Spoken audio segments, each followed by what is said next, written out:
In this episode, I'm going to be sharing with you how to manage your calories across your day in a more realistic way if your goal is to drop fat quicker.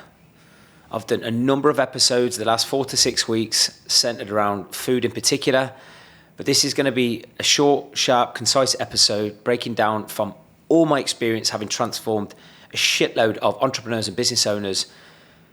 For me, the most sustainable and realistic way that they manage their food when it comes to distributing their calories and portions, irrelevant of the way they manage their food. Now, if you've been a regular listener of this show, I've spoken before about there being only 4 ways you can manage your food. Diet plan, tracking calories, outsourcing, habits and guideline. Irrelevant of which one or which of those you use, and for many people they use a bit of a hybrid approach. Many of our clients do, because I don't believe any one way is sustainable across a 12-month period. Irrelevant of whether you do any of those 4 ways to manage your food, I believe the advice I'm going to share with you today, especially if you are an entrepreneur, business owner with family, partners, kids, travel, social life to think about, I believe this is the best way to manage your calories. When I first came into health and fitness, first got into, I suppose in abbreviated terms, bodybuilding a bit more seriously after I finished football, I was in a gym where the sort of universal rule, especially around food, because obviously around a lot of bodybuilders who competed, was that you had to eat 5-6 meals a day. Your breakfast was one of the most important meals. And you had to eat pretty much similar portions every 3 hours. Now, if you're listening to this and you want to be a bodybuilder on a stage, then maybe if we're really being OCD about this, perhaps that is the best way. But there's a strong chance you have no aspirations of being a bodybuilder if you follow me for a long time. I've never had aspirations of being a bodybuilder, even though I've bodybuilded to some degree. I've always wanted to look good, feel good, be strong, be fit, be mobile, and look good for 365 days a year, not just 10 minutes in a pair of pants, greased up, tanned up. Okay? I just believe that eating 6-7 times a day, every 3 hours, eating similar portions, it's just not remotely sustainable or enjoyable for general pop, and especially time poor, stressed out, overworked business owners who have other people in their life to think about. And they're at a stage of their life, and this might relate to you, where they've got the money to enjoy nice food. They want to enjoy the fruits of their labor more, and they don't want to live out of a Tupperware, which I certainly don't. So just getting to it. And I have covered this on previous podcasts, but I just want to do one standalone podcast episode purely about this, because I believe whatever stage you listen to this in the calendar year, this principle, I believe, will work at any point, any month across the year.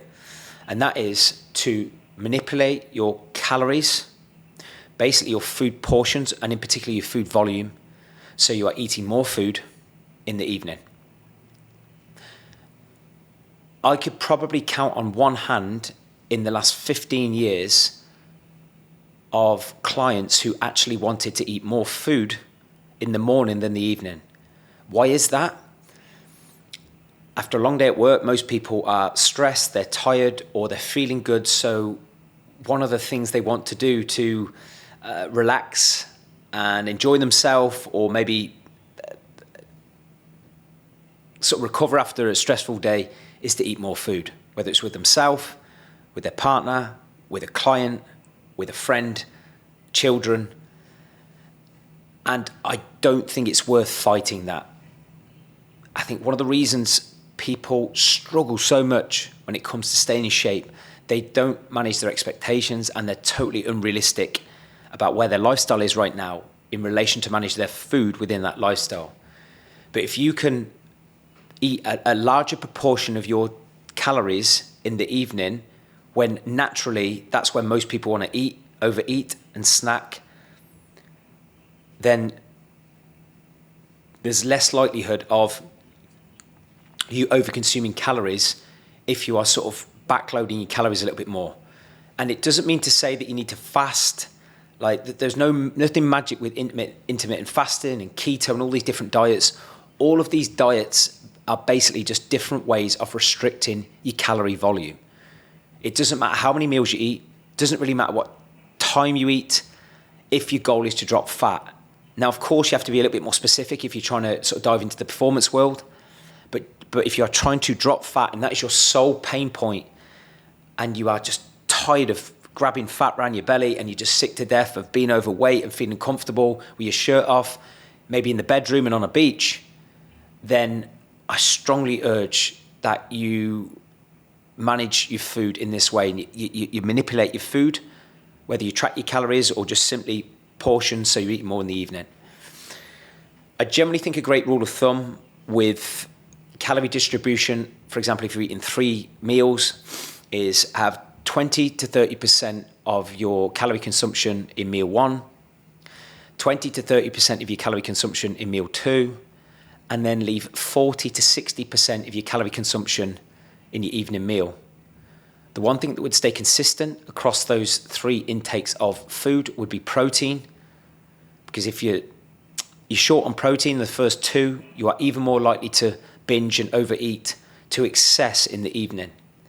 But I just think it's a very, very clever percentage breakdown of how to distribute your calories and your food volume across a calendar day. And there might be some gurus out there saying, oh, you might go to bed bloated and all this type of stuff. Now, that's a different issue and maybe a different podcast episode. Okay, even if you're eating 40 to 60% of your calories in the evening, as long as you're eating that a couple of hours before bed, or you're eating foods that digest with you, well, then it shouldn't be a big problem. And even if that isn't, by some people's perception, perfect, it's realistic. And this is where people are struggling. They're trying to fit, I don't know what the saying is, square pegs in round holes. It probably doesn't even make sense, but you know where I'm going with this. Most people are just absolutely fucking deluded with their lifestyle and food management. And remember, the number one reason people are overweight and not dropping fat and unhappy with how they look and by default how they feel is because they can't manage calories effectively. They can't stay in a calorie deficit for long enough to drop fat to then create that more malleability long-term approach. And I just think a much cleverer way is to have that percentage breakdown when it comes to managing your calories. And if you listen to this and you maybe have 4 meals a day, if you listen to this and you have 4 meals a day, then another great percentage breakdown would simply be 20% meal 1, 20% meal 2, 20% meal 3, which is 60%, and then leaving 40% the evening. Or you could even have one of those first 3 at like 15%, or maybe just a shake just to get some protein in, but you're leaving at least 40%. And I would veer even more towards 50% in your evening meal. I just think it's logical because, say for example, your calorie target, your average calorie target across 7 days, and keyword there is average. It is totally fucking irrelevant if you are your calorie target to drop weight is 2,000 or 2,500, and then you're having one day where you're 5,000, which is pushes everything out. Okay, but whatever your average calorie target is across a calendar week to drop weight, right? Whether it's 2,400, 2,500. The reason I think you should budget for 40 to 50% in the evening is that's when you want to eat more, but also that's more likely when you're going to eat out at restaurants. And I'm yet to go to a restaurant unless you are obscenely disciplined and really specific about what you say to the waiter in terms of extra oils and things like that things are cooked in. Even if you're ordering a healthy meal, a lot of the time it's cooked in oils and it's going to equate to extra calories. It's very hard to eat out at a restaurant for less than 1,000 calories. And I think for the average person trying to drop weight, especially a man in their 40s, 50s and 60s, your calorie target to do that is going to be around 2,000 to 2,500 if you are moving around 70k steps a day and probably lifting 3-4 times a week, just to create that deficit. I'm not trying to say you have to sit in that calorie threshold for too long. I mean, a lot of our clients are up to 3,500, 4,000 even, once they're lean. Okay, but you have to go for a period where calories do have to be a bit lower if you are trying to drop body fat. And I just think if your calorie target to drop weight is anywhere from 2,000 to 2,500, and you want to factor in your social life, relaxing a little bit at weekends, with your family, with your friends, then unless you are budgeting at least 40 to 50% of your daily calories for that meal out, then you are literally on a hiding to nothing. You're going to really, really struggle.